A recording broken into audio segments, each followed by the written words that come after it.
दोस्तों नमस्कार, एक बार फिर आपका स्वागत है हमारे यूट्यूब चैनल पे। दोस्तों आज हम 50+ मोस्ट इम्पॉर्टेंट क्वेश्चन को हम सॉल्व करेंगे और जो आपके आने वाले एग्ज़ाम के पॉइंट ऑफ व्यू से काफ़ी इंपॉर्टेंट है। तो वीडियो को बिल्कुल इसका मत कीजिएगा, वीडियो को पूरा देखिएगा, वीडियो थोड़ा लंबा हो सकता है। तो आइए स्टार्ट करते हैं। तो क्वेश्चन नंबर 1 कह रहा है कि भारत की खोज किसने की। ठीक है, तो यहाँ पे आप बार बार पढ़ते हैं कि समुद्री मार्ग से भारत की खोज किसने की थी। तो समुद्री मार्ग से भारत की खोज की थी वास्को डिगामा में। ठीक है, तो इसके बारे में आपको पहले भी बता चुका हूँ कि 1498 में वास्को डिगामा ने भारत की खोज की थी। ठीक है, अब ये कहाँ का रहने वाला था, तो ये एक पुर्तगाली था और सबसे पहले भारत में कहाँ पर आया, तो वो केरल के कोझिकोड ज़िले में आया था, जिसका आप नाम पढ़ते हो कि कालीकट नामक स्थान पे वास्को डिगामा आया था। ठीक है, अब एक नाम आता है फाहियान, तो ये एक चीनी यात्री था। तो फाहियान किसके समय में भारत आया था, तो फाहियान जो था वो चंद्रगुप्त द्वितीय के काल में भारत आया था।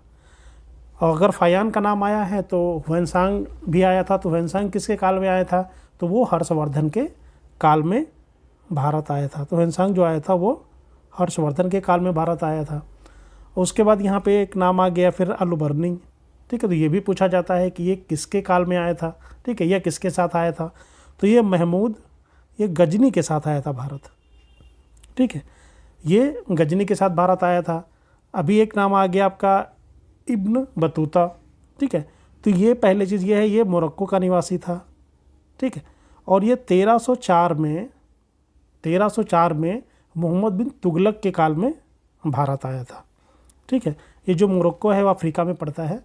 तो ये चीज़ यहाँ पे आपको जो 3-4 पॉइंट हमने बताए हैं वो आपको ध्यान रखना है कि वास्को डिगामा ने भारत की खोज की थी। ठीक है, 20 मई 1498 में।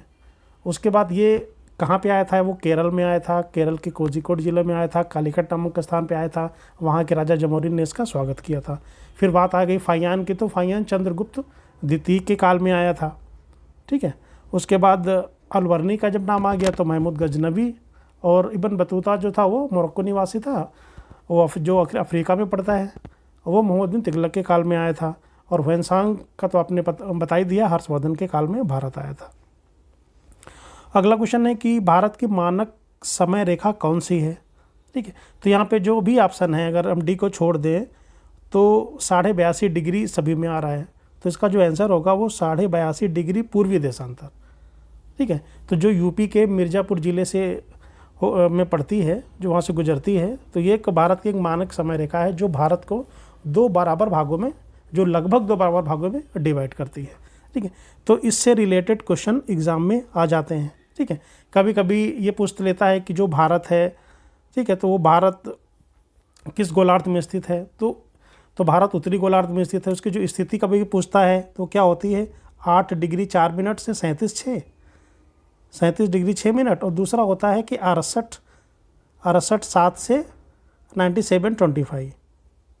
ठीक, तो इसको हम क्या कहते हैं कि 8 डिग्री 4 मिनट से 37 डिग्री 6 मिनट उत्तरी अक्षांश और 68 7 से 97 25 पूर्वी देशांतर के बीच स्थित है। ठीक है, तो ये जो डेटा है, मतलब 8 4 36 6 और 68 7 और 97 25, इसको आप ध्यान रख लीजिएगा। ठीक है, तो 8 4 37 6 उत्तरी अक्षांश, 68 7 और 97 25 ये क्या है आपका पूर्वी देशांतर। ठीक, तो ये भी आप याद कर सकते हैं। अगला क्वेश्चन है कि अर्जुन पुरस्कार की जो शुरुआत है वो किस वर्ष हुई थी। ठीक है, तो ये भी क्वेश्चन पूछा जाता है। तो जो अर्जुन पुरस्कार की शुरुआत है वो 1961 में हुई थी। तो अर्जुन जो पुरस्कार है वो खेल के क्षेत्र में दिया जाता है। ठीक है, तो इससे रिलेटेड कई सारे पुरस्कार हैं खेल से रिलेटेड, जैसे राजीव गांधी खेल रत्न पुरस्कार आता है। ठीक है, तो राजीव गांधी आता है, तो ये अब कब से स्टार्ट हुआ था, वो 92 से स्टार्ट हुआ था। ठीक है, अब खेल से रिलेटेड से द्रोणाचार्य पुरस्कार आ गया आपका। तो द्रोणाचार्य जो पुरस्कार है वो 1985 से स्टार्ट हुआ था। ठीक है, और कई सारे पुरस्कार हैं, जैसे अभी हमने पहले ही बताया था सरस्वती सम्मान। ठीक है, तो वो 91 से स्टार्ट हुआ था। एक आता था वाचस्पति पुरस्कार ये पूछा जाता है, वो संस्कृत साहित्य के क्षेत्र में दिया जाता है, संस्कृत साहित्य के क्षेत्र में दिया जाता है। ठीक है, तो ये चीज़ें हैं। अब इससे कबीर पुरस्कार है वो सामाजिक सद्भाव के क्षेत्र में दिया जाता है। ठीक है, तो ये चीज़ें कुछ पुरस्कार हैं, उसको आप एक जगह पे उसको आप नोट डाउन कर सकते हैं, ठीक है। और बाकी जो कुछ इंपॉर्टेंट डेट हैं, जैसे 1983 है, तो 1983 क्या था कि इस साल इंडिया ने क्रिकेट का वर्ल्ड कप जीता था, ठीक है। आगे बढ़ते हैं। क्वेश्चन कह रहा है कि मैग्सेसे पुरस्कार पाने वाला पहले भारतीय कौन थे? तो कौन थे? विनोबा भावे, ठीक है। लगभग सबने पढ़ाई होगा। कब इनको मिला था? 1958 में मिला था, ठीक। जो पुरस्कार की जो शुरुआत हुई थी वो 58 से हुई थी, लेकिन इसकी जो स्थापना हुई थी वो 57 में हो गई थी। 1957 में जो मैग्सेसे पुरस्कार है इसकी शुरुआत हो गई थी, ठीक है। अब यहाँ पे नाम आ गया रविन्द्रनाथ टैगोर का नाम आ गया, ठीक है। तो अब ये ध्यान रखिएगा कि रविन्द्रनाथ टैगोर से रिलेटेड जो भी चीज़ है वो आपको लगभग याद होनी चाहिए, तो आपका एक जगह पे आपका कलेक्शन हो जाएगा। तो जो सबसे बड़ी इनकी उपलब्धि थी कि 1913 में इनको नोबेल प्राइज़ मिला था। किसके लिए? गीतांजलि महाकाव्य के लिए मिला था, ठीक है। गीतांजलि महाकाव्य के लिए इनको नोबेल पुरस्कार मिला था, ठीक, 1913 में, ठीक। अब यहाँ पे बात आती है कि नोबेल पुरस्कार भारत में कुल कितने लोगों को मिला और किसको किसको मिला। तो जैसे नाम आता है CV रमन, इनके बाद अगर नाम आता है तो CV रमन का नाम आता है, उनको 1930 में मिला था। फिर एक नाम आता है खुराना, ठीक है, हरगोविंद खुराना, उनको 1968 में मिला था, ठीक। तो इसमें थोड़ा सा डिटेल भी पढ़ लीजिएगा कि CV रमन रमन प्रभाव के लिए मिला। जो खुराना जी को मिला था वो कृत्रिम जीन के संश्लेषण से रिलेटेड इनको मिला था। फिर नाम आता है मदर टेरेसा का, तो मदर टेरेसा को कब मिला था? 1979 में को इनको नोबेल पुरस्कार मिला। उसके बाद एक साल बाद 1980 में इनको भारत रत्न भी दे दिया, ठीक। जब इनको नोबेल पुरस्कार मिल गया उसके बाद इनको भारत रत्न भी मिल गया, ठीक है। अब और कौन से हैं? जैसे अभी इसके बाद S चंद्रशेखर का नाम आता है, S चंद्रशेखर, इनको मिला था 1983 में। फिर नाम आता है अमर्त्य सेन, अमर्त्य सेन को कब मिला था? 1998 में मिला था। फिर VS नायपाल को 2001 में मिला था, ठीक है। तो मैं इनकी बात कर रहा हूँ कि ये भारतीय हैं या फिर भारतीय मूल के हैं, भले वो विदेश में रहते हैं, ठीक है, मैं उनका जिक्र कर रहा हूँ, ठीक। तो वेंकटरमन रामकृष्ण को कब मिला था? 2009 में मिला था, ठीक है।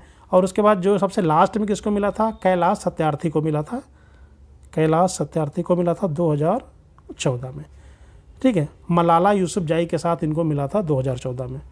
तो इसको आप एक जगह पे नोट डाउन कर लीजिएगा, तो जब आप भी एग्ज़ाम देने जाएंगे तो आपको रिवीजन करने में आपको आसानी होगी। तो रमन मैग्सेसे जो पुरस्कार पाने वाले जो भारतीय कौन थे? विनोबा भावे। आगे बढ़ते हैं। लिखा है स्वांग किस राज्य का प्रसिद्ध लोक नृत्य है? तो इससे भी रिलेटेड क्वेश्चन आते हैं यहाँ पे। तो जो स्वांग है किस राज्य का प्रसिद्ध लोक नृत्य है? तो ये है हरियाणा का। स्वांग ये हरियाणा का है। अभी बात आगे से कर्नाटक का, तो कर्नाटक में ज़्यादा नहीं, तो जो इम्पोर्टेंट हैं 1 2 3 वो आपको याद रखना। जैसे यक्षगान एग्ज़ाम में पूछा भी बहुत जाता है। यक्षगान कहाँ का है? कर्नाटका का है। एक है कुर्गा या करगा, ठीक है, जो लोक नृत्य है वो भी कर्नाटका का है, ठीक। तो हरियाणा तो हो ही गया। अब तमिलनाडु है, तो तमिलनाडु में जैसे भरतनाट्यम है या कुमी है, कुमी, ठीक है, भरतनाट्यम और कुमी ये लोक नृत्य कहाँ के हैं? ये तमिलनाडु के हैं। अब यूपी, तो यूपी में जैसे कजरी आ जाता है आपका, ठीक है, कजरी है, जैता, कजरी, जैता, रास लीला, ठीक है, या ये कह सकते हैं कि कहीं कहीं नौटंकी का भी नाम आता है। तो ये इस स्टेट के लोक नृत्य हैं, तो इसको आप नोट डाउन कर लीजिएगा। अगला क्वेश्चन कह रहा है कि भारत में कुल कितने उच्च न्यायालय हैं? तो भारत में 25 उच्च न्यायालय हैं। कोई विधेयक धन विधेयक है या नहीं, इसका फैसला कौन करता है? तो इसका जो फैसला है वो लोकसभा अध्यक्ष करता है, ठीक है। तो यहाँ लोकसभा स्पीकर एक साथ आ गए दोनों, तो लोकसभा अध्यक्ष करता है। लेकिन धन विधेयक का जो वर्णन है वो किस में है? वो है आपका आर्टिकल 110 में, ठीक है। और संविधान में लोकसभा अध्यक्ष का जिक्र कहाँ पे किया गया है? अनुच्छेद 93 में किया गया है, ठीक है। तो उसके बाद जैसे क्वेश्चन पूछ लिया जाता है कि जो प्रेसिडेंट का जो जिक्र है वो कहाँ पे है, वो अनुच्छेद 52 में है 52। और अनुच्छेद 61 क्या है, राष्ट्रपति पे महाभियोग। तो ये 3-4 पॉइंट हैं, अब याद रखिएगा। अगला क्वेश्चन है, तंबाकू पर पूर्ण प्रतिबंध लगाने वाला विश्व का पहला देश कौन सा है? ठीक है, तो तंबाकू पर सबसे पहले जो प्रतिबंध था वो भूटान ने लगाया था। ठीक है, अगर भूटान का नाम आ गया है तो भूटान की राजधानी क्या है? भूटान की राजधानी है थिम्पू। थिम्पू या थिम्फू भी हो सकता है कहीं कहीं पे। और यहाँ की जो मुद्रा है वो है नगुल्ट्रम। मुद्रा का नाम क्या है? नगुल्ट्रम। ठीक, ये आ गया। अब जापान आया तो जापान की राजधानी टोक्यो, मुद्रा येन। चीन की राजधानी बीजिंग और जो मुद्रा है वो क्या है? युआन। ठीक है, अमेरिका के बारे में हम सभी को पता ही होगा। आगे बढ़ते हैं। राष्ट्रीय मतदाता दिवस किस वर्ष मनाया जाता है? राष्ट्रीय मतदाता दिवस, तो राष्ट्रीय मतदाता दिवस 25 जनवरी को मनाया जाता है। 25 जनवरी को क्यों मनाया जाता है? क्योंकि 25 तारीख को 1950 को जो ECI है, इलेक्शन कमीशन ऑफ इंडिया की स्थापना हुई थी। ठीक है, और ये किस अनुच्छेद के अंतर्गत हुआ आया है? तो ये जो आया है वो आपका 324, इसका अनुच्छेद 324 में इलेक्शन कमीशन का जिक्र आता है। ठीक है, तो ये जो हमारे देश का जो इलेक्शन कमीशन है, अगर हम स्टेट ECI की बात करें, स्टेट इलेक्शन कमीशन की बात करें, तो उसका वर्णन अनुच्छेद 243 में मिलता है। ठीक है, तो ये एक स्वायत्त निकाय है, या हम कह सकते हैं कि एक फ्री बॉडी है। ठीक है, जो अपने फैसले खुद लेती है। ठीक है, ये फ्री बॉडी है। तो 25 जनवरी 1950 इसका जो संवैधानिक वर्णन है वो अनुच्छेद 324 में है, और जो स्टेट इलेक्शंस का जो जिक्र आता है वो अनुच्छेद 243 में आता है। ठीक है, और यहाँ पे एक नाम आ गया 24 जनवरी। तो 24 जनवरी को राष्ट्रीय बालिका दिवस मनाया जाता है। राष्ट्रीय बालिका दिवस मनाया जाता है। ठीक है, और यहाँ पे एक नाम आ गया 25 नवंबर। तो 25 नवंबर को क्या मनाया जाता है? विश्व मांसाहार निषेध दिवस। 25 नवंबर को विश्व मांसाहार निषेध दिवस। ठीक है, आगे बढ़ते हैं। क्वेश्चन कह रहा है कि भारत का संवैधानिक मुखिया कौन होता है? तो भारत का जो संवैधानिक मुखिया है वो कौन होता है? वो होता है राष्ट्रपति। ठीक है, भारत का संवैधानिक मुखिया राष्ट्रपति होता है। ठीक, तो अभी हमने बोला था कि जो राष्ट्रपति का जो वर्णन है वो अनुच्छेद 52 में है। ठीक है, लोकसभा अध्यक्ष का वर्णन किसमें था? अनुच्छेद 93 में है। और उपराष्ट्रपति का वर्णन अनुच्छेद 63 में है। ठीक है, आगे बढ़ते हैं। अंग्रेजों के नमक कानून के विरुद्ध महात्मा गांधी ने कौन सा आंदोलन शुरू किया था? ठीक है, तो सविनय अवज्ञा आंदोलन शुरू हुआ था, और ये कब हुआ था? 12 मार्च 1930 को। ठीक है, तो इसका एक कारण था, मतलब ये जो आंदोलन हुआ था वो ब्रिटिश सरकार के खिलाफ था। इसका एक रीज़न था कि जब 1929 में लाहौर में जब कांग्रेस का अधिवेशन हुआ था तो वहाँ पे पूर्ण स्वराज की मांग की थी, तो अंग्रेज़ों ने इनकी जो डिमांड है उसको स्वीकार नहीं किया। ठीक है, उसी के बाद ये सविनय अवज्ञा आंदोलन स्टार्ट हुआ था, और 5 अप्रैल 1930 तक चला था। ये 5 अप्रैल 1930 तक ये चला था। ठीक है, फिर एक वर्ड आ गया आपका खिलाफत आंदोलन। तो खिलाफत आंदोलन हुआ था 1919 में। तो ये जो अली बंधु थे, मोहम्मद अली और शौकत अली, इनके द्वारा ये चलाया गया था। मोहम्मद अली और शौकत अली। ठीक है, फिर भारत छोड़ो आंदोलन आ गया 1942 में। ठीक है, तो इसका जो ऑप्शन ए है वो सही होगा। भारत में जिप्सम का सर्वाधिक उत्पादन निम्नलिखित में से किस राज्य में होता है? ठीक है, तो जो जिप्सम है, तो जिप्सम सबसे ज़्यादा ये राजस्थान में होता है। ठीक है, बाकी जैसे कर्नाटका वगैरह में क्या है आपका मैग्नीज वगैरह भी पाया जाता है। ठीक, लिखा ईस्ट इंडिया कंपनी ने भारत में अपना पहला कारखाना कहाँ खोला था? तो ईस्ट इंडिया कंपनी में सबसे पहला जो कारखाना था वो सूरत में खोला था 1613 में। ठीक है, तो इसमें क्या था कि जब 1608 में जो विलियम हाकिंस जब भारत आया था, उसने इसकी अनुमति मांगी थी। ठीक है, अगला क्वेश्चन कह रहा है कि बुली शब्द का प्रयोग किस खेल में किया जाता है? तो बुली शब्द का प्रयोग हॉकी में किया जाता है। ठीक है, तो इस ऐसे भी क्वेश्चन आ जाते हैं। ठीक है, तो इसको भी थोड़ा आप एक जगह पे इसको आप नोट डाउन कर सकते हैं। ठीक है, अब से क्रिकेट से रिलेटेड हैं वो तो आप लोग लगभग जानते होंगे। अगर फुटबॉल से रिलेटेड मैं एक दो वर्ड बता देता हूँ, जिसमें होता है आपका फ्री किक का जो संबंध है वो फुटबॉल से होता है। ठीक है, और एक होता है टाई ब्रेकर, तो ये फुटबॉल से रिलेटेड है। तो फ्री किक और टाई ब्रेकर ये फुटबॉल से संबंधित हैं। ठीक है, अब हॉकी में बुली हो गया, और हॉकी में जैसे अंडर कटिंग आता है, रोल ऑन आता है, अंडर कटिंग और रोल ऑन। अब बास्केटबॉल है, तो बास्केटबॉल में जो एक पिनोट वर्ड का यूज़ किया जाता है, पिनोट, और एक होता है सेंटर लाइन, ये बास्केटबॉल में यूज़ किया जाता है। ठीक है, तो आप वीडियो को पॉज करके आप नोट डाउन कर सकते हैं। अगला क्वेश्चन है कि किस भारतीय एथलीट को उड़न परी के नाम से जानते हैं? ठीक, तो उड़न परी के नाम से जानते हैं, इसमें हाँ ऑप्शन है आपका पीटी ऊषा को हम उड़न परी के नाम से जानते हैं। तो ये कहाँ की रहने वाली हैं, कभी कभी पूछा जाता, तो ये इनका जो संबंध है वो केरला से है। ठीक है, अब यहाँ पे जैसे पहला नाम आ गया आपका, ये नाम आ गया है हिमा दास। तो हिमा दास के बारे में पता होगा, जिसको हम ढिंग एक्सप्रेस के नाम से भी जानते हैं। ये एक धावक हैं, ने 400 मीटर की दौड़ में काफ़ी रिकॉर्ड बनाए हैं। और ये कहाँ से हैं? ये असम से। ठीक है, दूसरा नाम आ गया जैसे मीराबाई चानू का। तो मीराबाई जो चानू हैं वो भारोत्तोलक है, ये मणिपुर से रिलेटेड है, भारोत्तोलक हैं और वो मणिपुर की रहने वाली हैं। ठीक है, आगे बढ़ते हैं। निम्नलिखित में से किस शहर को झीलों की नगरी कहते हैं? तो उदयपुर को कहा जाता है झीलों की नगरी, उदयपुर। अगला, आर्य समाज की स्थापना कब की गई थी? ठीक है, तो आर्य समाज की स्थापना 1875 में की गई थी। दयानंद सरस्वती जी ने की थी, दयानंद सरस्वती जी ने इसकी स्थापना की थी। ठीक है, फिर अगला से आ गया 1897।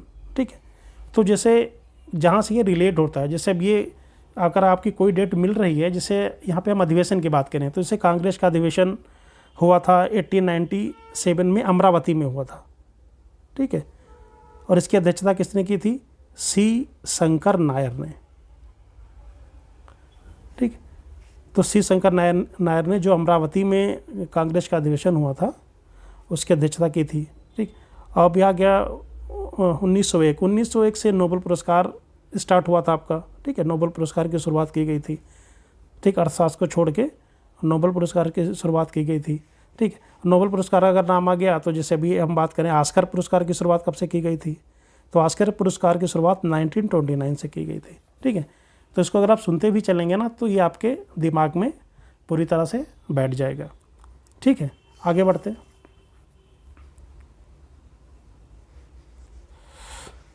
अगला क्वेश्चन है, क्वेश्चन कह रहा है कि वेदों में सबसे प्राचीन वेद कौन सा है? तो वेदों में सबसे जो प्राचीन वेद है उसको हम ऋग्वेद बोलते हैं। इनका क्रम आपको पता होगा, ऋग्वेद, यजुर्वेद, सामवेद और अथर्ववेद। ठीक है, तो सबसे पहले ए आ जाएगा ऋग्वेद, उसके बाद यजुर्वेद, फिर सामवेद, फिर अथर्ववेद। तो सबसे पुराना अगर बात करें तो ऋग्वेद, और सबसे नया अथर्ववेद। अगला क्वेश्चन लिखा, भाभा परमाणु अनुसंधान केंद्र कहाँ स्थित है? तो ये कहाँ पे है? वो ट्राम्बे, मुंबई में है। आगे बढ़ते हैं। 1928 के बारदोली आंदोलन का नेतृत्व किसने किया था? तो बारदोली का जो नेतृत्व था वो किया था सरदार वल्लभ भाई पटेल ने। ठीक है, तो जो सी ऑप्शन है वो सही हो जाएगा। ठीक, जैसे महात्मा गांधी ने भारत छोड़ो आंदोलन 1942। ठीक, बाल गंगाधर तिलक ने क्या बोला था? स्वराज मेरा जन्मसिद्ध अधिकार है, मैं इसे लेकर कर रहूँगा। तो स्वराज मेरा जन्मसिद्ध अधिकार, ये इन्होंने कहा था। कब कहा था? 1916 में। ठीक है, किसने खालसा पंथ की स्थापना की थी? ये बहुत पूछा जाता है। तो गुरु गोविंद सिंह ने की थी। तो ये 10वें गुरु थे। ये गुरु गोविंद सिंह जो थे वो सिख के 10वें गुरु थे और 1699 में इन्होंने खालसा पंथ की स्थापना की थी। अगला क्वेश्चन, भारत की पहली महिला आईपीएस, तो पहली महिला आईपीएस थी किरण बेदी, ठीक है। और यहाँ पे नाम आता है जैसे सरोजिनी नायडू का, तो ये यूपी की प्रथम गवर्नर थी। और इनको हम क्या बोलते हैं, एक नाम और होता है इनका, भारत कोकिला, ठीक। और स्वर कोकिला किसको कहा जाता है, लता मंगेशकर जी को कहा जाता है। आगे बढ़ते हैं, कथक किस राज्य का शास्त्रीय नृत्य है? जो कथक है वो उत्तर प्रदेश का है, ठीक। तो कथक हो गया, उसके साथ ही सब नौटंकी, रासलीला, कजरी, ये भी सब नाम आता है। चाइना मैन शब्द का प्रयोग, चाइना मैन शब्द का प्रयोग किस खेल में होता है? ठीक है, तो चाइना मैन जो शब्द है इसका जो प्रयोग है वो क्रिकेट में होता है, ठीक। तो क्रिकेट में खिलाड़ियों की संख्या कितनी होती है? 11। हॉकी में कितनी होती है? 4। पोलो में कितनी होती है ये भी याद रखना है, पोलो में 4 होती है। अगर वाटर पोलो का नाम आ जाए तो खिलाड़ियों की संख्या 7 हो जाती है, और कबड्डी में खिलाड़ियों की संख्या 7 होती है, ठीक। तो ये भी आप याद कर लीजिएगा, ध्यान रखिएगा। अगला क्वेश्चन है कि ऑस्कर पुरस्कार का संबंध किस क्षेत्र से है? ठीक, अब यहाँ पे ऑस्कर का नाम आ गया तो किससे है? वो सिनेमा से है। अभी मैंने बोला था कि ऑस्कर की कब से दिया जाता है, तो वो 1929 से इसको स्टार्ट किया गया था, ठीक है। अब जैसे साहित्य है तो कई सारे पुरस्कार हैं जो साहित्य से रिलेटेड हैं, जैसे आपका व्यास सम्मान, ठीक। व्यास जो सम्मान है वो साहित्य के क्षेत्र में दिया जाता है। और नाम आ जाता है जैसे ज्ञानपीठ पुरस्कार भी दिया जाता है साहित्य के क्षेत्र में, ठीक है। डेट 1965 से, ठीक है। अभी जैसे क्या आ गया आपका मान बुकर पुरस्कार, ये भी तो साहित्य के क्षेत्र में दिया जाता है 1969 से। सरस्वती सम्मान भी दिया जाता है साहित्य के क्षेत्र में, कब से? 91 से, ठीक है। तो इस तरह से हम इसको याद कर सकते हैं। अभी नाम आ गया जैसे विज्ञान के क्षेत्र में कौन सा दिया जाता है? जैसे भटनागर पुरस्कार हो गया आपका, ठीक है। जैसे भटनागर पुरस्कार विज्ञान के क्षेत्र में दिया जाता है, भटनागर पुरस्कार ये दिया जाता है आपका 57 से। और कलिंग पुरस्कार बहुत पूछा जाता है, कलिंग पुरस्कार जो ये भी दिया जाता है, कलिंग पुरस्कार दिया जाता है आपका 1952 से, ये दिया जाता है विज्ञान के क्षेत्र में, ठीक है। अब बात आ गई चिकित्सा, तो चिकित्सा जैसे धन्वंतरी पुरस्कार चिकित्सा के क्षेत्र में दिया जाता है, बीसी राय पुरस्कार चिकित्सा के क्षेत्र में दिया जाता है, ठीक है। तो धन्वंतरी पुरस्कार चिकित्सा के क्षेत्र में दिया जाता है और बीसी राय पुरस्कार भी चिकित्सा के क्षेत्र में दिया जाता है, ठीक है। तो यहाँ पे एक क्वेश्चन से आपके कई सारे क्वेश्चन बन गए, ठीक है। तो सही तरीका यही है कि आप इसको ऐसे ही पढ़ें। अगला क्वेश्चन, निम्नलिखित में से कौन सा तत्व सबसे कठोर है? तो जो हीरा है वो सबसे कठोर होता है। अगला क्वेश्चन, पटना का प्राचीन नाम क्या है? तो पटना का प्राचीन नाम पाटलिपुत्र है। आगा खां का संबंध किस खेल से है? तो आगा खां का जो संबंध है वो हॉकी से है। निम्नलिखित में से किस भारतीय राज्य की राजभाषा अंग्रेजी है? अब देखिए, तो नागालैंड में अंग्रेजी बोली जाती है, ठीक है। अभी से यहाँ पे सिक्किम का नाम आ गया, तो सिक्किम में नेपाली भी बोली जाती है, हिंदी भी बोली जाती है, अंग्रेजी भी बोली जाती है, ठीक है। मणिपुर में मणिपुरी बोली जाती है और केरल में मलयालम बोली जाती है। अगला लिखा, बांदीपुर अभ्यारण्य किस राज्य में है? तो बांदीपुर कर्नाटका में है, ठीक। तो यहाँ अभ्यारण्य से रिलेटेड आप क्वेश्चन को जरूर तैयार कर लीजिएगा। लिखा, कौन भारतीय राष्ट्रीय कांग्रेस के प्रथम मुस्लिम अध्यक्ष थे?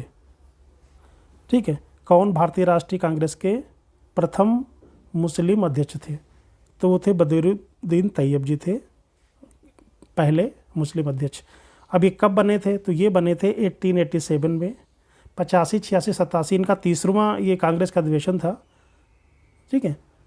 तो ये बने थे और कहाँ पे इनका जो वो हुआ था सम्मेलन, वो था मद्रास में, ठीक है। और आगे जैसे इनका आ गया मौलाना अबुल कलाम आज़ाद का नाम आता है, तो ये 1940 में रामगढ़ का अधिवेशन इन्होंने किया था, 1940 में रामगढ़ का अधिवेशन किया था। तो तो भारतीय राष्ट्रीय कांग्रेस के प्रथम मुस्लिम अध्यक्ष थे बदरुद्दीन तैयब। इन्होंने मद्रास में कांग्रेस की अध्यक्षता की थी 1887 में। लिखा दीन इलाही धर्म किसने चलाया था? तो दीन इलाही जो धर्म था वो अकबर ने चलाया था। कब चलाया था? 1582 में। ठीक है, तो 1582 में इन्होंने चलाया था। ठीक है, तो अभी से बाबर का नाम आ गया, हुमायूं का आ गया, शाहजहां का आ गया। तो इनसे रिलेटेड जो भी युद्ध हैं, ठीक है, उसको आप एक जगह पे तैयार कर सकते हैं। ठीक है, और बाकी हमने पिछले वीडियो में भी इससे रिलेटेड मैं आपको बता चुका हूँ। भूस्थित उपग्रह की पृथ्वी से ऊंचाई कितनी होती है? तो होती 36,000 किलोमीटर। इंद्रधनुष में कितने रंग होते हैं? तो इंद्रधनुष में 7 रंग होते हैं। अगले क्वेश्चन पे आते हैं। क्वेश्चन कह रहा है कि परासभी तरंगों की आवृत्ति कितनी होती है? तो वो होती है 20,000 हर्ट्ज से अधिक। भारतीय संविधान में पहला संशोधन कब किया गया? तो पहला संशोधन 1951 में किया गया था। डूरंड कप का संबंध किस खेल से है? तो डूरंड कप का संबंध फुटबॉल से है। अभिज्ञान शकुंतलम के लेखक कौन थे? तो जो लेखक थे वो कालिदास जी थे। रविन्द्रनाथ टैगोर के बारे में अभी हमने आपको बता दिया। भारत के पहले कानून मंत्री कौन थे? डॉक्टर भीमराव अंबेडकर जी थे पहले कानून मंत्री। सन 1907 में शुरू किया गया साहित्य का प्रथम नोबेल पुरस्कार किसे दिया गया?